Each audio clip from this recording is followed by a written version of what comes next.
Apocalipse capítulo 2.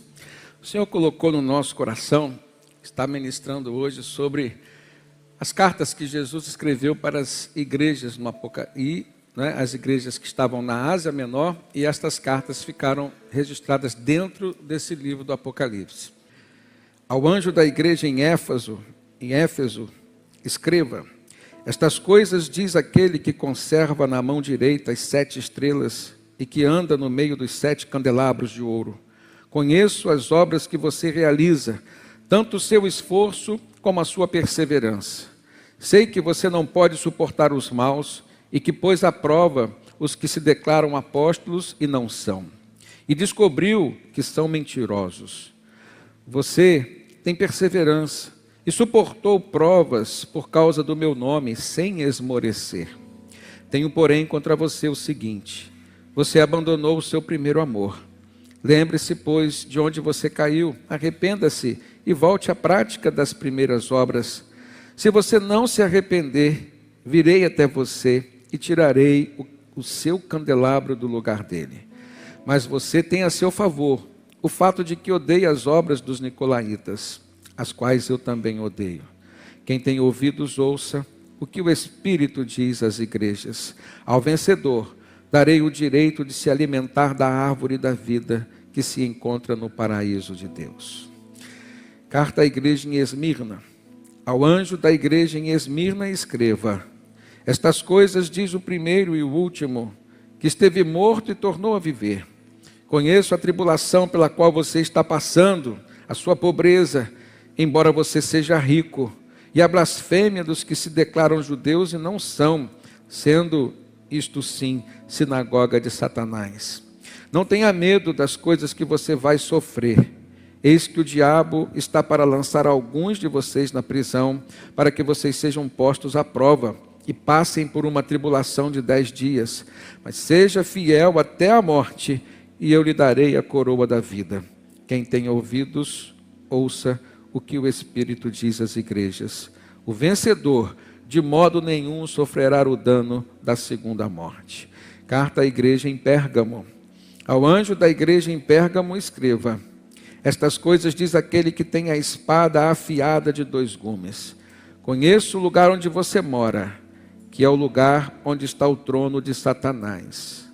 Sei que você conserva o meu nome e não negou a fé que tem em mim, mesmo nos dias de Antipas, minha testemunha, meu fiel, que foi morto na cidade de vocês, aí onde Satanás habita. Tenho, porém, contra você algumas coisas. Estão aí em seu meio os que sustentam a doutrina de Balaão, o qual ensinava Balaque a armar ciladas diante dos filhos de Israel, para que comessem coisas sacrificadas aos ídolos e praticassem a prostituição. Além disso, estão também aí em seu meio os que seguem a doutrina dos nicolaítas. Portanto, arrependa-se, senão irei até aí sem demora e lutarei contra eles com a espada da minha boca. Quem tem ouvidos, ouça o que o Espírito diz às igrejas. Ao vencedor darei do maná escondido. Também lhe darei uma pedrinha branca, e sobre esta pedrinha um novo nome escrito, o qual ninguém conhece, exceto aquele que o recebe. Amém? Feche seus olhos, por favor. Faça a tua oração nesse momento, pessoal, particular. Peça a Deus pelo Espírito Santo para falar com você.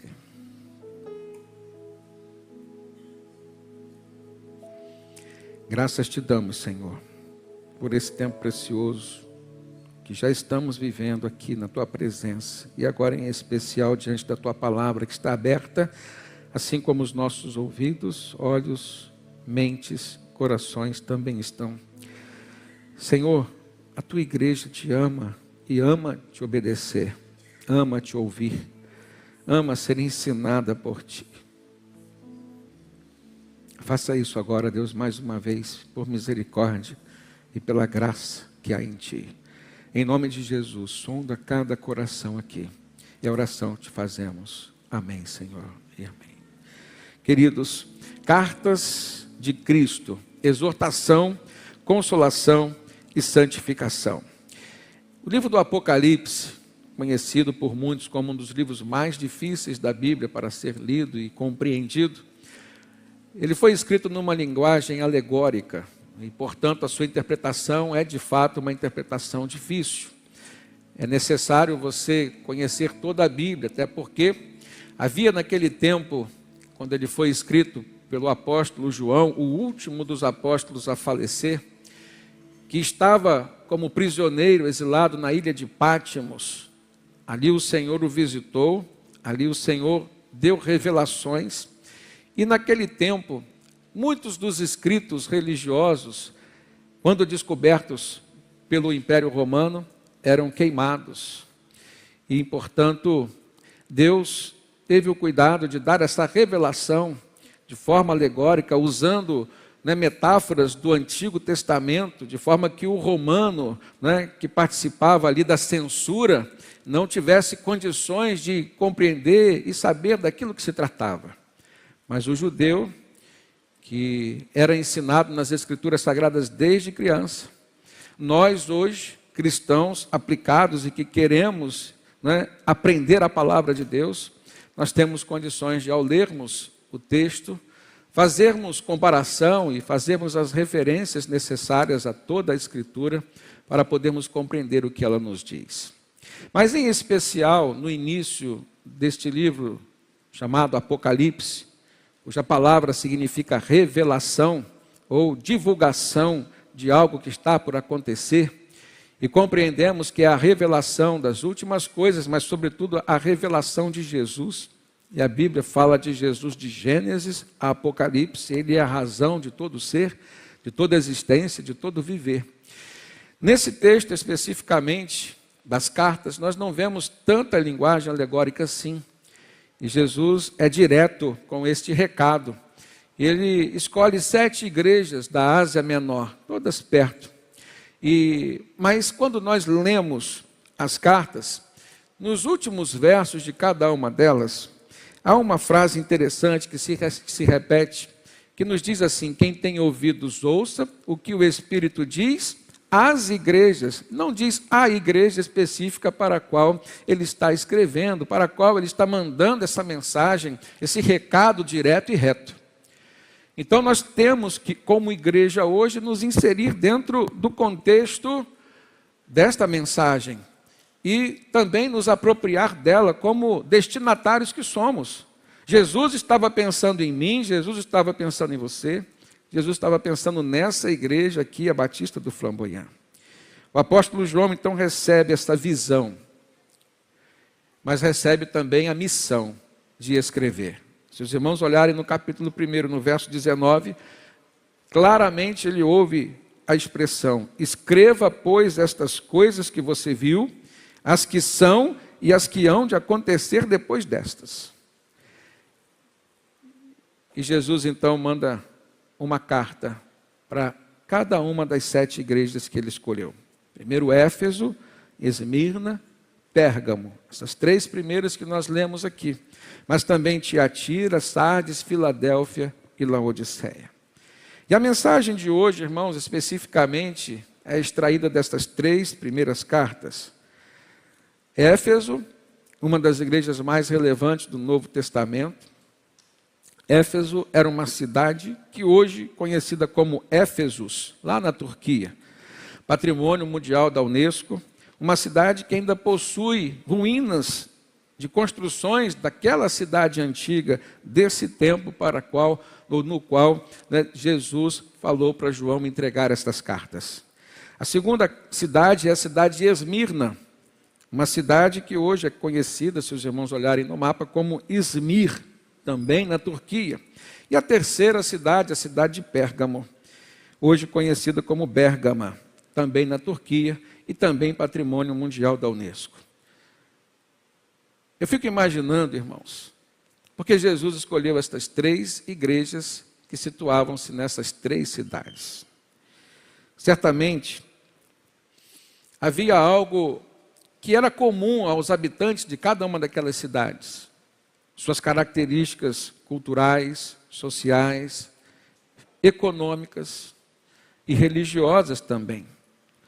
para cada um desse conjunto de características, de atributos que compõem, né, ali a ética, o ethos, né, de cada um daqueles cidadãos, nós compreendemos, irmãos, nós compreendemos que há um propósito específico da parte de Deus, de Jesus, para alcançar, na peculiaridade de cada um, as suas necessidades particulares. Assim como hoje, nós podemos compreender aqui,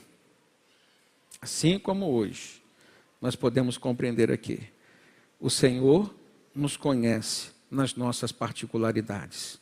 O Senhor sabe as particularidades dessa igreja como um coletivo, mas o Senhor sabe as particularidades e as peculiaridades de cada um dos seus membros, de cada um visitante, de cada pessoa que hoje veio aqui receber essa palavra. Nós somos cidadãos dos céus. A nossa vida é aqui na terra, mas o nosso destino, a nossa natureza já foi transformada. O nosso ethos agora é um ethos cristão. Aquilo que compõe nosso caráter, nossa personalidade, precisa ser transformado, aperfeiçoado, santificado. A santificação está dentro desse processo, a cada dia.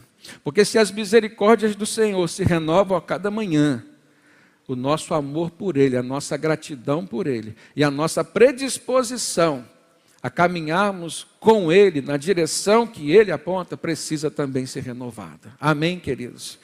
Então, as mensagens das cartas de Jesus, se nós olharmos para estas três especificamente, depois vamos analisar as outras, nós vamos perceber que elas tinham uma mesma estrutura para todas as igrejas. Primeiro, uma apresentação. Segundo, uma revelação. Se os irmãos prestarem atenção, existe o verbo conhecer. Jesus diz: conheço as tuas obras, conheço o lugar onde você mora, conheço a vida de vocês, conheço vocês lá na vizinhança, conheço vocês lá no trabalho, conheço vocês no coração, onde talvez vocês nem se conheçam tão quanto eu conheço. E quando alguém se apresenta falando sobre si, mas falando também quem nós somos, muda o tom da conversa. Lembra quando Jesus se encontrou com a mulher samaritana? A conversa foi se desenvolvendo, mas chegou um momento que Jesus falou: vai e chama o teu esposo. E ela falou: Senhor, eu não tenho esposo. E aí ele disse: eu sei, porque 5 esposos você já teve, e esse com quem você convive hoje não é o teu esposo. O que ela falou? Senhor, vejo que és profeta. Vejo que és profeta. Traga esta palavra e este exemplo para a sua vida hoje. Por que na estrutura de cada carta, Jesus então dizia: eu conheço você, conheço o que você faz. Salmo 139, o salmista diz: Senhor, tu me sondas e me conheces, tu sabes do meu deitar, do meu levantar. Ainda a palavra não veio à minha boca e tu já conheces, Senhor. Não há como fugir da tua presença. Não há como fugir da presença de Deus. Então, uma apresentação que Jesus fazia, específica para cada igreja. Para cada igreja ele se apresentou com alguns atributos diferentes. Uma revelação, e aí também tinha que ser diferente, porque cada igreja tem o seu, a sua característica, tem o seu perfil. Mas Jesus não deixou de trazer elogios para estas 3 igrejas. Mas depois dos elogios, como um bom pastor que ele era, ele desceu o cajado sobre as igrejas. Ele fez críticas construtivas. Ele falou sobre correções. E ele fez advertências. Ele disse: arrependa-se. Grave esse verbo, essa palavra de ordem dada por Jesus. Arrependa-se. Ela é para mim, ela é para todos nós que a ouvimos. Porque não há ser humano perfeito. A Bíblia nos diz que somos todos pecadores. E, portanto, o arrependimento é algo que nos faz sermos pessoas comuns, carentes, necessitadas do perdão de Deus que vem por meio de Jesus. Depois, então, dos elogios, das críticas, correções e advertências, Jesus faz um apelo para todas as 3 igrejas. Ele diz: quem tem ouvidos para ouvir, ouça o que o Espírito está dizendo. Quem tem ouvidos para ouvir, ouça o que o Espírito Santo vem falando para você. E finalmente, na estrutura de cada uma dessas cartas, Jesus faz uma promessa. E ele diz: ao vencedor, aquele que ouvir, aquele que obedecer, aquele que crer, aquele que se arrepender, se consertar, ao vencedor. Então o Senhor entrega uma promessa. Promessa que, de forma comum, diz respeito à salvação, diz respeito ao galardão. E aí eu entro especificamente em cada uma dessas cartas com os irmãos. Jesus se apresenta com metáforas, com atributos diferentes para cada uma daquelas 3 cidades. Para a igreja localizada em Éfeso, ele diz assim: estas coisas diz aquele que conserva na mão direita as 7 estrelas e que anda no meio dos 7 candelabros de ouro. No capítulo 1, logo antes desse texto que nós estamos lendo, o próprio Senhor Jesus explica a metáfora que ele usa, a linguagem alegórica que ele usou. As 7 estrelas são os 7 anjos das 7 igrejas, e a palavra anjo significa mensageiro, e hoje já se tem interpretação em comum de que ele estava se referindo aos 7 pastores ou presbíteros de cada uma daquelas igrejas, respeitando uma hierarquia e honrando aqueles a quem ele chamou, a quem ele ordenou. Depois, os 7 candelabros. Ele diz que ele é aquele que anda no meio dos 7 candelabros. Os candelabros, irmãos, antes de dizer o que é, aqui no texto, para algumas pessoas que não conhecem, candelabro era um suporte que continha ali um receptor para velas, por exemplo, ou algumas lamparinas, algo que iluminasse. Era comum, por exemplo, um candelabro com 7 luzes, 7 fontes luminosas. E nós compreendemos o porquê que Jesus disse: eu sou aquele que ando no meio dos 7 candelabros de ouro. Ele se refere aos candelabros como sendo a igreja, um lugar onde ele emana e faz irradiar a sua luz. Cada igreja de Jesus é um farol a iluminar, a levar luz.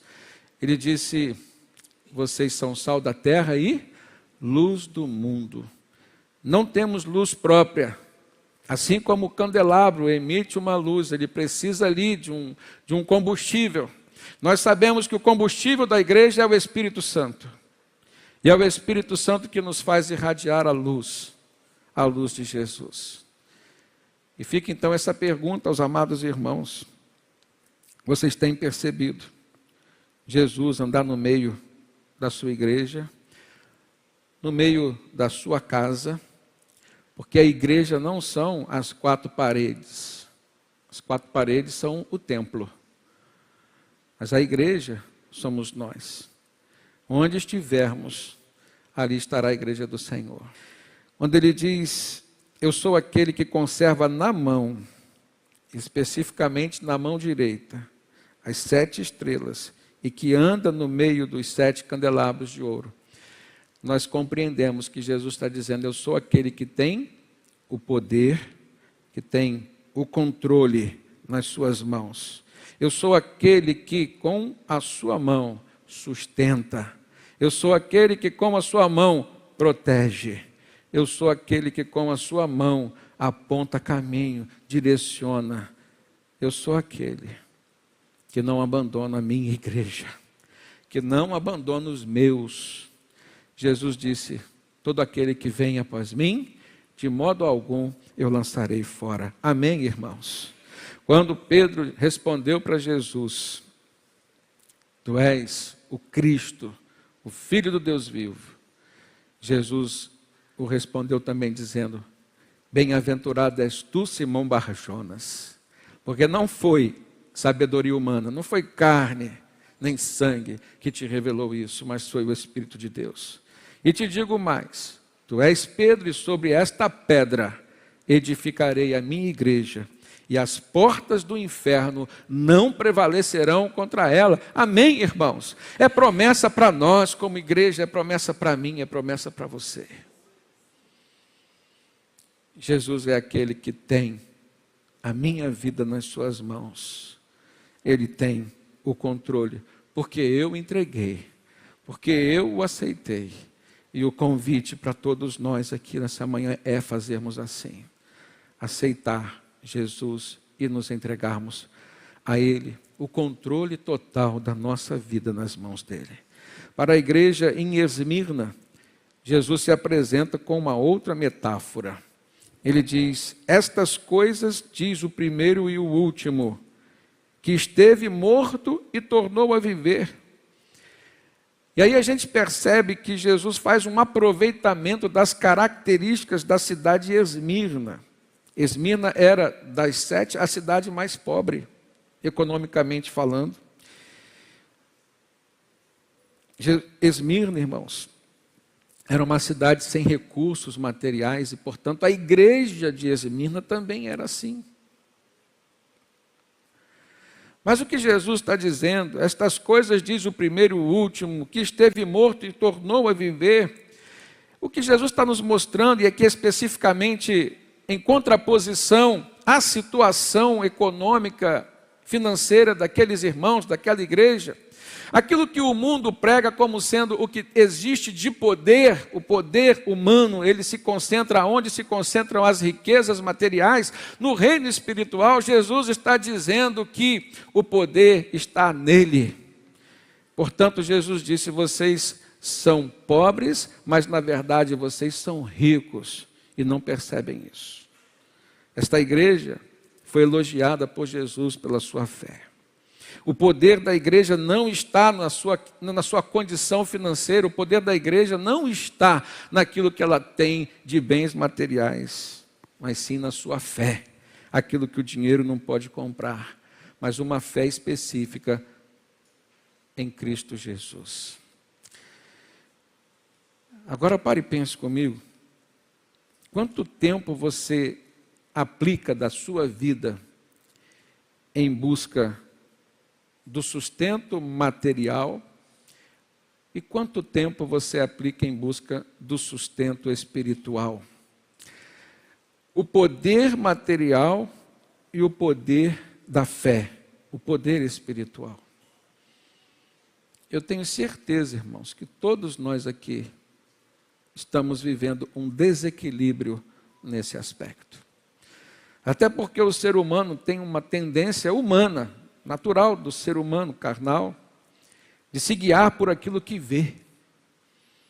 E o que os nossos olhos veem é o pão físico na mesa, a necessidade. O que os nossos olhos veem, né, é a condução, é a bicicleta, é o carro. O que os nossos olhos veem é a posição lá no ambiente de trabalho. O que os nossos olhos veem é o corpo que padece por algum tipo de enfermidade. É a dor que sentimos no físico. E é isso que nos move, então, a darmos uma atenção primária, como se fosse algo urgente. E nos esquecemos de algo mais urgente ainda, que deveria ser prioridade, que é aquilo que os nossos olhos não veem, mas que todo o nosso ser sente, os problemas espirituais que enfrentamos. As lutas, as batalhas espirituais, as enfermidades espirituais que se traduzem por pecados, as enfermidades da alma que se traduzem por traumas, consequências dos pecados. E tem muita gente querendo tratar o problema da alma e não vai na raiz, aonde precisa ser tratado. Aquilo que é questão espiritual na sua vida.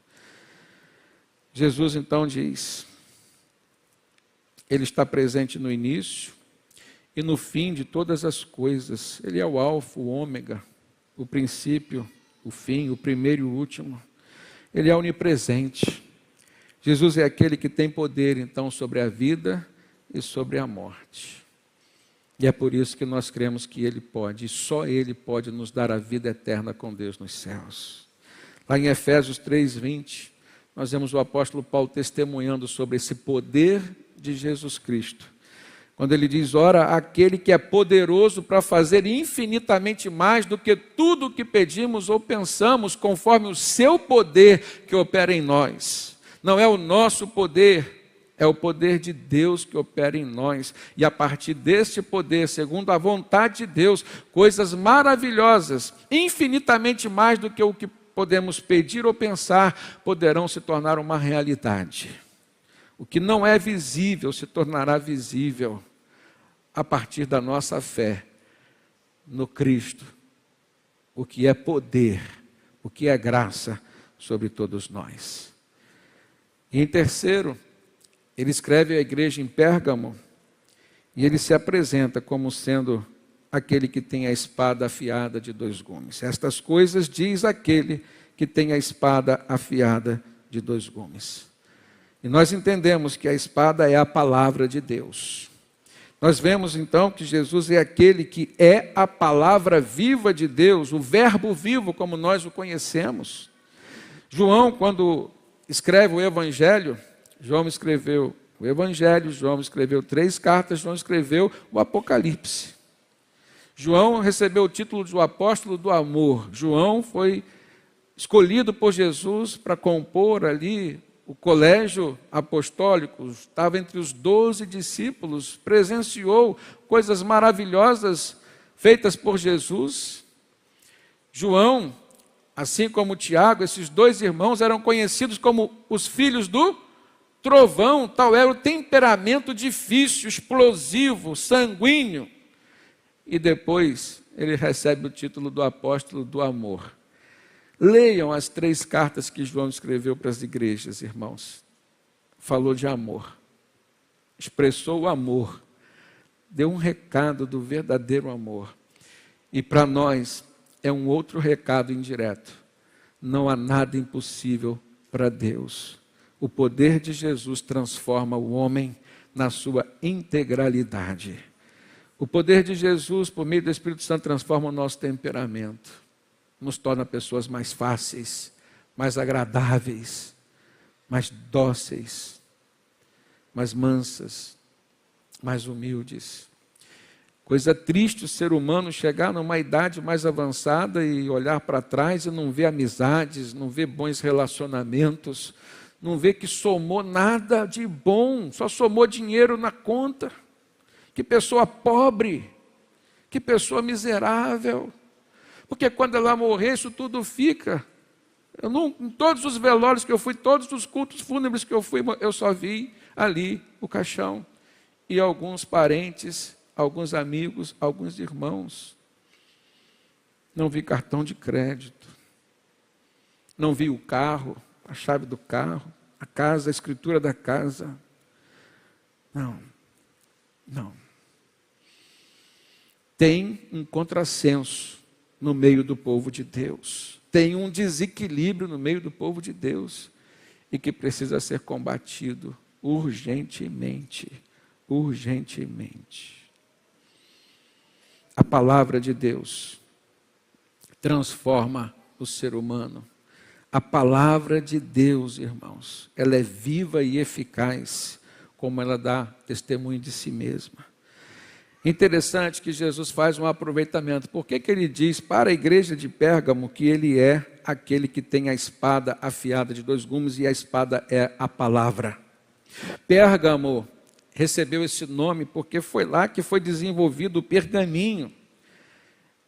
Uma espécie de um tecido de couro, um material feito para escrever os rolos, os primeiros escritos bíblicos, né? Depois das pedras, das tábuas, foram os pergaminhos.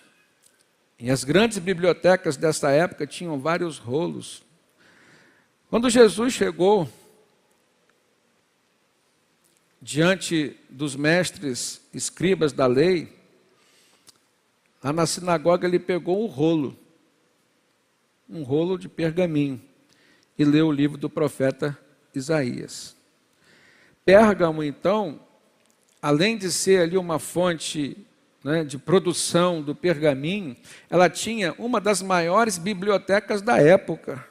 Era um povo que lia, era um povo que dava valor à palavra. E aí Jesus diz para esse povo especificamente, para esses cristãos, Eu sou a palavra viva. Eu sou aquele que tem a espada de dois gumes, que corta, que é afiada, que transforma, que mata o pecado, que salva o pecador. E nós podemos trazer algumas aplicações aqui, imediatas, para a nossa vida.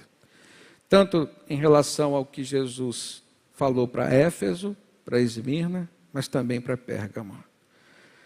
Quando ele se apresenta para a igreja de Éfeso, e ele diz: eu sou aquele que conserva na mão direita as 7 estrelas e que anda no meio dos 7 candelabros de ouro, nós entendemos que Jesus está disposto a se oferecer. É aquele que anda no meio da igreja, anda conosco.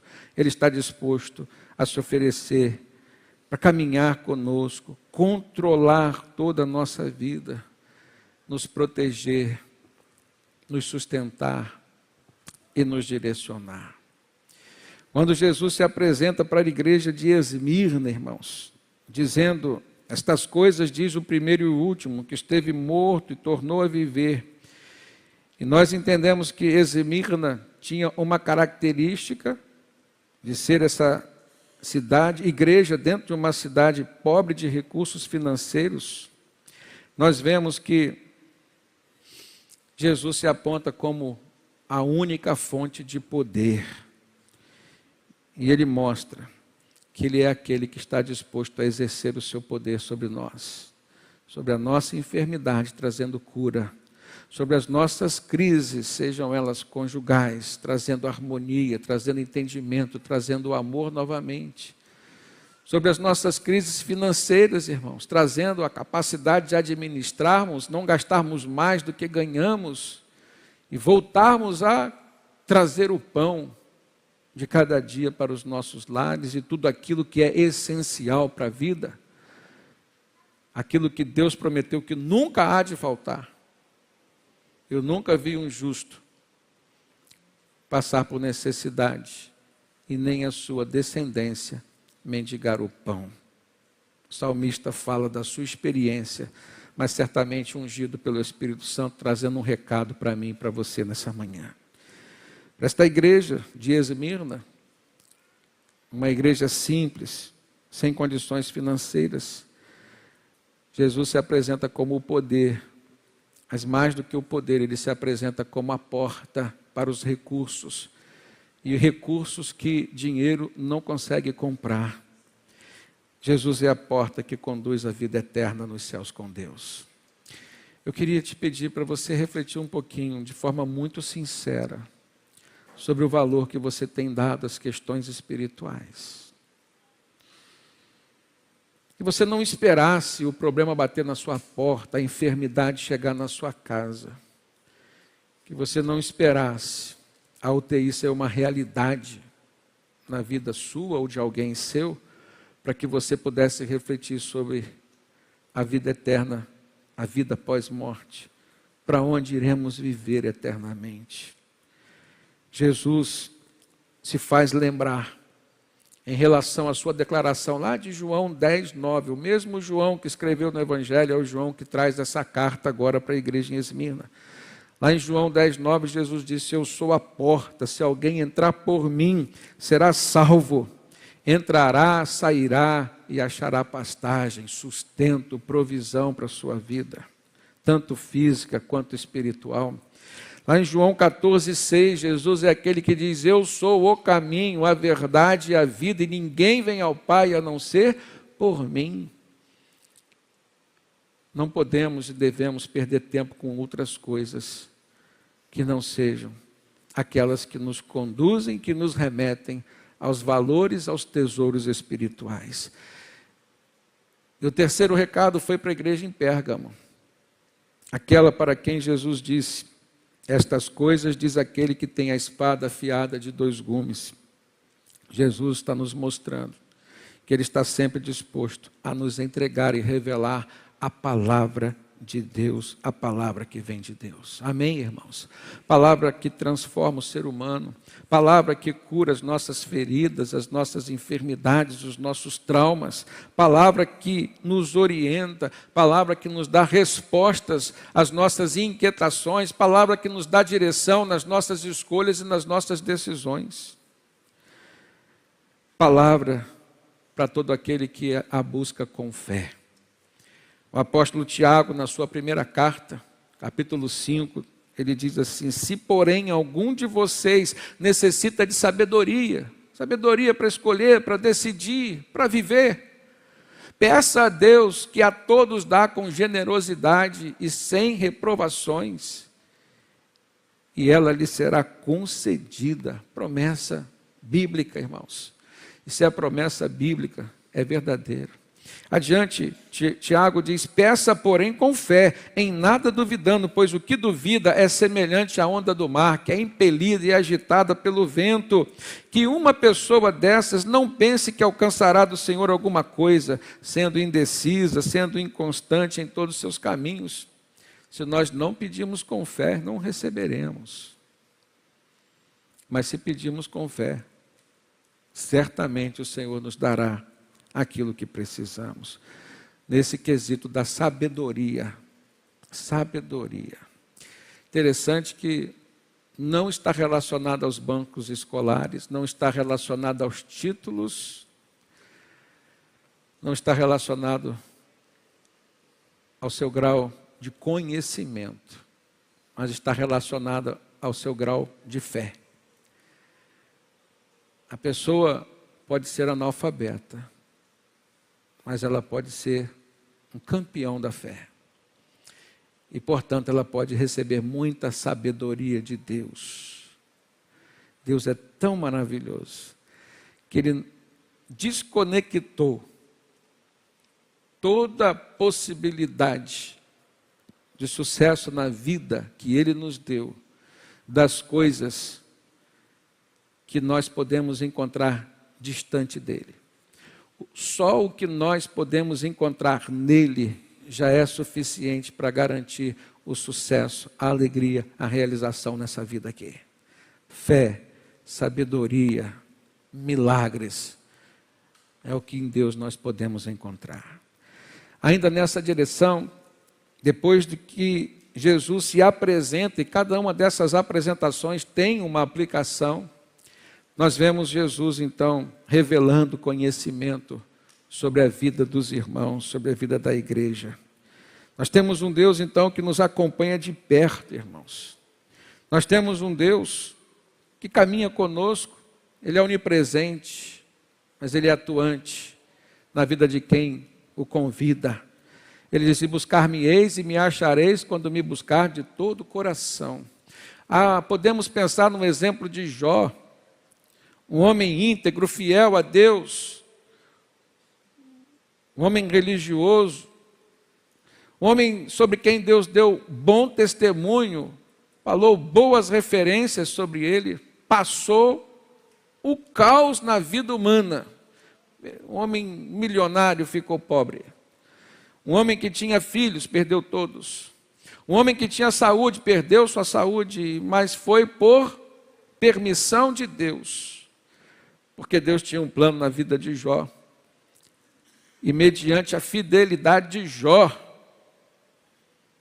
o Senhor restituiu tudo em dobro para aquele homem. E Jó declarou: antes eu te conhecia só de ouvir falar, mas agora os meus olhos te contemplam. Preste atenção, que Deus, mesmo quando Ele permite uma provação na vida do cristão, na nossa vida, irmãos, Ele não significa que Ele está nos abandonando. Pelo contrário, quando é provação, vem de Deus, com permissão de Deus, significa que Ele está trabalhando em nós para nos aperfeiçoar, para nos fazer pessoas melhores. Quem imaginava que Jó, com tantos atributos positivos, com tantos elogios da parte de Deus, vai dizer no final: tudo que eu era parece nada diante da glória que eu contemplo hoje do meu Deus. Antes eu te conhecia, mas de longe, agora eu te conheço de perto. Há um cântico que eu ouvi do Adhemar de Campos que dizia assim: antes eu te conhecia de ouvir falar, mas agora de contigo andar. Tirado desse texto maravilhoso, dessa declaração de fé, de um homem que passou luta, passou perdas, mas não perdeu o bem maior que alguém pode receber de Deus, que é a sua fé, o seu relacionamento com o Senhor. Nós aprendemos que Jesus é o pastor que cuida de fato das suas ovelhas. Para a igreja de Éfeso, volta ao texto, Apocalipse 2, verso 2 e 3, Jesus diz: eu conheço as obras que você realiza, tanto o seu esforço como a sua perseverança. Tinha elogios para aquela igreja. Sei que você não pode suportar os maus e que pôs à prova aqueles que se declaram apóstolos e não são, e descobriu que eles são mentirosos. Tem elogio para uma igreja que usa a palavra de Deus, que põe, ao crivo da exposição da palavra de Deus, que submete à luz da palavra de Deus as coisas. Tinha elogios, irmãos. Mas no verso 3 ele diz: você tem perseverança e suportou as provações, as provas por causa do meu nome, sem esmorecer. Dentro desses elogios que Deus fez para a igreja em Éfeso, palavras de motivação, de consolação, a gente vê uma diferença aqui. As obras de Deus e as obras para Deus. Porque apesar de todas essas obras, Deus os reprovou. Vocês precisam voltar ao primeiro amor, às primeiras obras. As obras para Deus nem sempre são de Deus. Reflita, sim ou não? Eu posso fazer alguma coisa para Deus, mas posso fazer da forma errada, como Deus não quer, como Deus reprova. Não é de Deus. Não é de Deus. Mas você pode fazer com todo o coração para Deus, mas está fazendo errado. Está perdendo tempo. A idolatria é um exemplo vivo disso. Um povo idólatra está adorando um ídolo, pensando que aquele ídolo o aproxima de Deus, é um intercessor diante de Deus. Está perdendo tempo. Está perdendo tempo. É para Deus? É. Faz parte da vida religiosa daquela pessoa? Faz. Mas Deus não está naquilo. Desperdício de tempo, de energia, de recursos. Mas existem as obras de Deus. Aquilo que Deus requer de nós. Isso é o que nós precisamos fazer. Há muitas igrejas fazendo muito para Deus e pouco de Deus. Pouco de Deus. Muito movimento, irmãos. Pouco crescimento, pouca edificação. Muito marketing, chama muita atenção, atrai muitas multidões. Mas pela porta que entra, sai. Não retém. Porque não tem conteúdo, só tem aparência. A aparência atrai. Há um ditado popular que diz que a primeira impressão é a que fica. Será que é verdade? Nesse quesito espiritual, a primeira impressão atrai. Mas, quando a gente vai ver, não ficou nada. Não retém. Não tem conteúdo. Muitas coisas que se faz para Deus, mas que não é de Deus. Deus não está nelas. Você precisa avaliar hoje como você está desenvolvendo a sua espiritualidade ou religiosidade. Se é religiosidade, provavelmente não é de Deus. É para Deus. Se é espiritualidade, se traz crescimento para o teu espírito, e Deus é espírito, importa que seus adoradores o adorem em espírito e em verdade. Se é espiritualidade, é de Deus. Deus está nisso. Está trazendo edificação para o seu espírito. Está promovendo o seu crescimento. Em relação à igreja de Esmirna, o Senhor traz como revelação, verso 9: conheço a tribulação pela qual você está passando, a sua pobreza, embora você seja rico, e a blasfêmia dos que se declaram judeus e não são, sendo isto sim sinagoga de Satanás.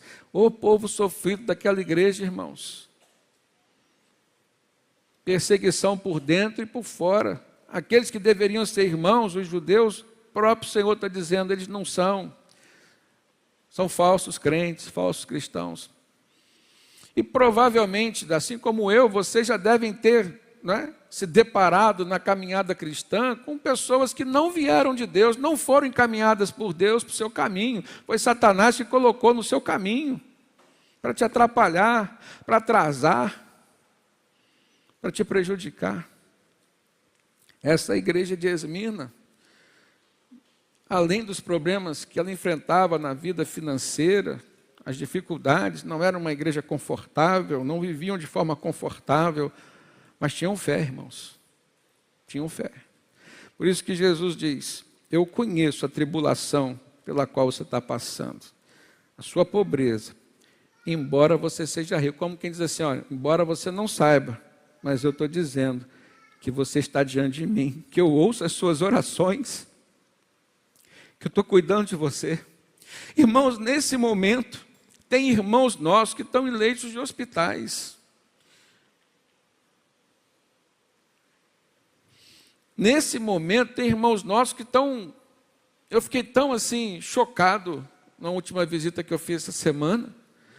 O irmão foi dizendo: pastor, esse remédio aqui custa 17 mil reais. Pastor, esse outro aqui custa 5.900. E esse aqui custa mais não sei quanto. Deus trouxe um médico aqui para me dar a amostra grátis. E ele estava no hospital, está no hospital público.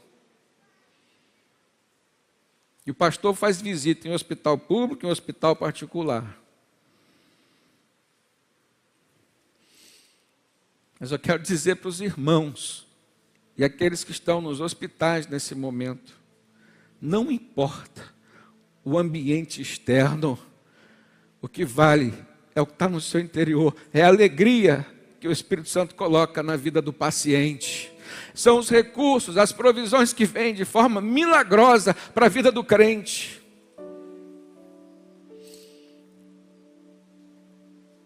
A gente precisa estar disposto a passar pelas provações.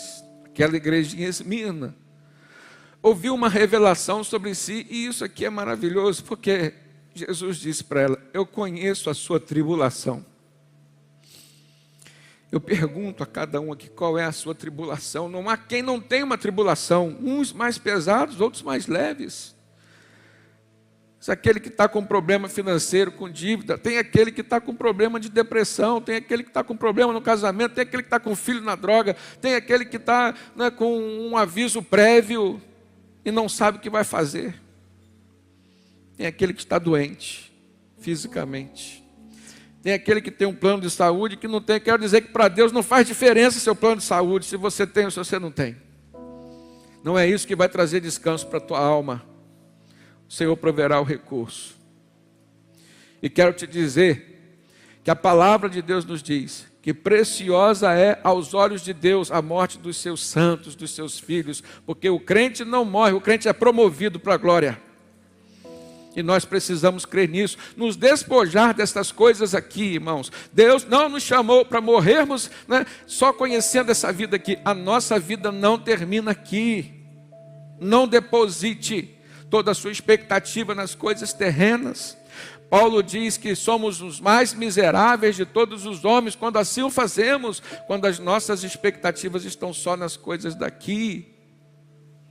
Nós precisamos contemplar aquilo que é infinitamente mais do que o que podemos pedir ou pensar e que só Jesus pode nos dar. Jesus disse: eu conheço a tua tribulação, a tribulação pela qual você está passando. Isso me consola. Isso é palavra de consolação. Porque eu creio, eu sei em quem tenho crido e estou bem certo que Ele é poderoso para fazer infinitamente mais, infinitamente mais. Isso me consola. As dificuldades dessa vida são passageiras. Quando o inimigo me ronda e o medo me sonda, a palavra de Deus me consola dizendo: vai passar. Vai passar. Quero dizer isso para você.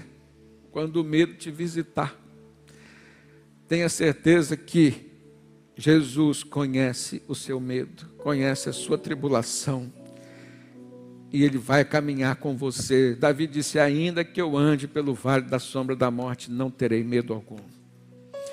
Porque ele sabia que Deus estava com ele. Deus não permite, irmãos, um sofrimento além daquele que nós podemos suportar. Você não mora em Esmirna, não pertence à igreja de Esmirna, mas quem tem ouvidos ouça o que o Espírito diz às igrejas. Deus não permite um sofrimento maior do que o que você pode suportar. 1 Coríntios 10, verso 13, Paulo diz: não sobreveio a vocês nenhuma tentação que não fosse humana, mas Deus é fiel e não permitirá que vocês sejam tentados além do que podem suportar. Pelo contrário, juntamente com a tentação, Ele proverá livramento para que vocês possam suportar. Tiago capítulo 1, verso 12. A Bíblia nos diz: bem-aventurado, feliz é aquele que suporta com perseverança a provação, porque depois de ter sido aprovado, receberá a coroa da vida, a qual o Senhor prometeu àqueles que o amam. E mais, irmãos, outra palavra de consolação para você, que Deus conhece a tribulação. Deus nos fortalece e nos acompanha diante das nossas provações, dos sofrimentos e tribulações. Isaías capítulo 40, verso 29. Ele fortalece o cansado e multiplica as forças ao que não tem nenhum vigor. Os jovens se cansam, se fadigam, os moços de exaustos caem. Mas, vamos ler juntos? Mas os que esperam no Senhor renovam as suas forças, sobem com asas como águias, correm e não se cansam, caminham e não se fadigam. Posso ouvir um glória a Deus? Glória a Deus, irmãos. O Senhor conhece a nossa tribulação. O Senhor conhece. Ele é Deus de perto. Ele é Deus de perto. Apesar do sofrimento de Jó, Ele caminhou perto de Jó. Apesar das batalhas de Davi, no vale da sombra da morte, o Senhor estava com ele lá. Para a igreja em Pérgamo, terceira, Jesus revela no verso 13: eu conheço o lugar onde você mora, que é o lugar onde está o trono de Satanás. Sei que você conserva o meu nome e não negou a fé que tem em mim, mesmo nos dias de Antipas, minha testemunha, meu fiel, que foi morto na cidade de vocês, aí onde Satanás habita. Irmãos, aqui eu preciso dar a interpretação. O trono de Satanás. Nessa cidade de Pérgamo havia o culto ao imperador. Nessa cidade de Pérgamo também tinha um imenso altar a uma divindade chamada Zeus.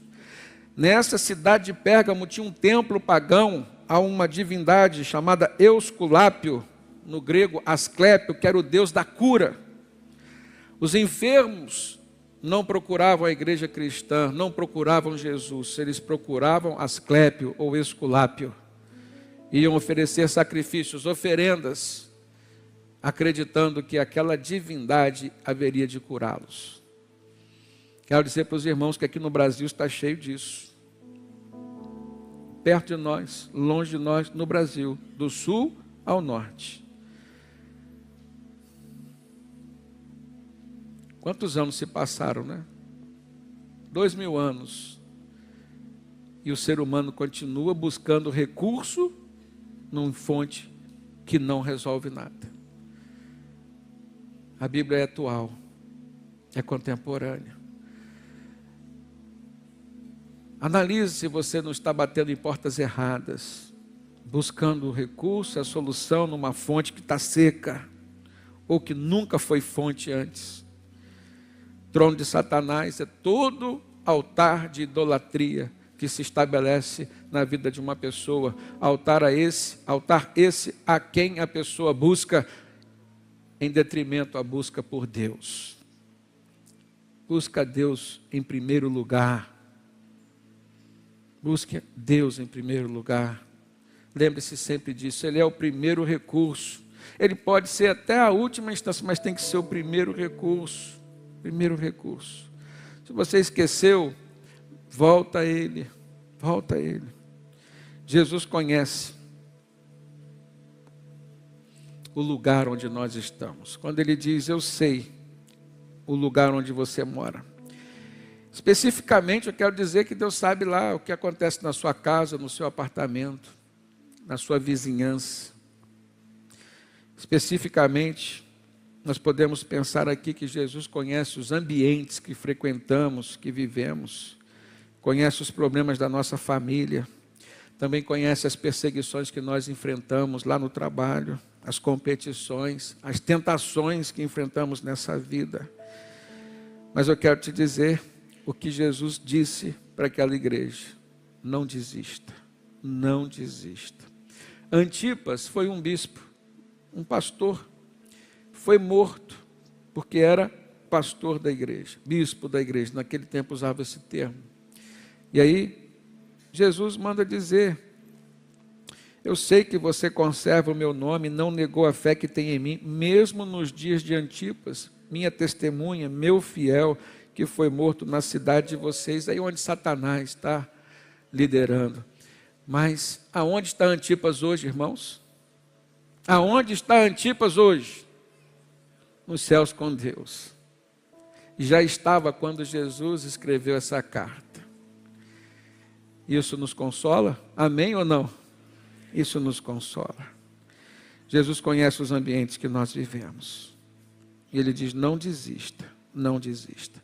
Foi isso que Jesus falou para Pedro, irmãos. Pedro estava para desistir, depois que negou Jesus 3 vezes, pensando assim, não tem mais jeito para mim. Mesmo sabendo que Jesus morreu, ressuscitou, ele foi lá, ele presenciou a situação, viu o túmulo vazio. Jesus visitou Pedro no momento da sua desistência.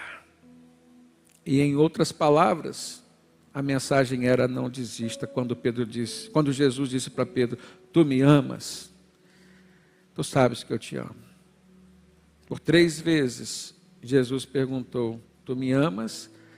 Considerando o nível de amor, amor de amigo, ou amor verdadeiro, ágape, mas o que importa é que Jesus foi ao encontro de Pedro para resgatar aquele servo, aquela vida.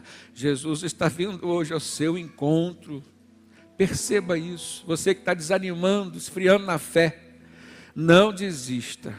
Você que já teve decepção em diversas igrejas, não desista. Nem todas são as mesmas e nem todas não prestam. Pensa assim. Há um lugar reservado por Jesus para você. Você precisa se descobrir dentro desse lugar, deixar Jesus te transformar, melhorar você. Às vezes o problema era você. Normalmente, nós somos o problema. Normalmente. E enquanto não nos permitirmos ser tratados, não vamos nos encontrar acolhidos no lugar que Deus quer. Por último, irmãos, Jesus então em primeiro lugar se apresentou. Segundo, Ele revelou quem era a sua igreja. Terceiro, Ele mostrou que Ele estava disposto a pastorear aquela igreja com palavras de exortação e com palavras também de advertência à santificação. Para Éfeso, verso 3, ele diz, você tem perseverança, suportou as provas por causa do meu nome sem esmorecer. Mas tenho, porém, contra você o seguinte, você abandonou o seu primeiro amor. Lembre-se, pois, de onde você caiu. Arrepende-se e volte à prática das primeiras obras. Se você não se arrepender, eu virei até você e tirarei o seu candelabro do lugar dele.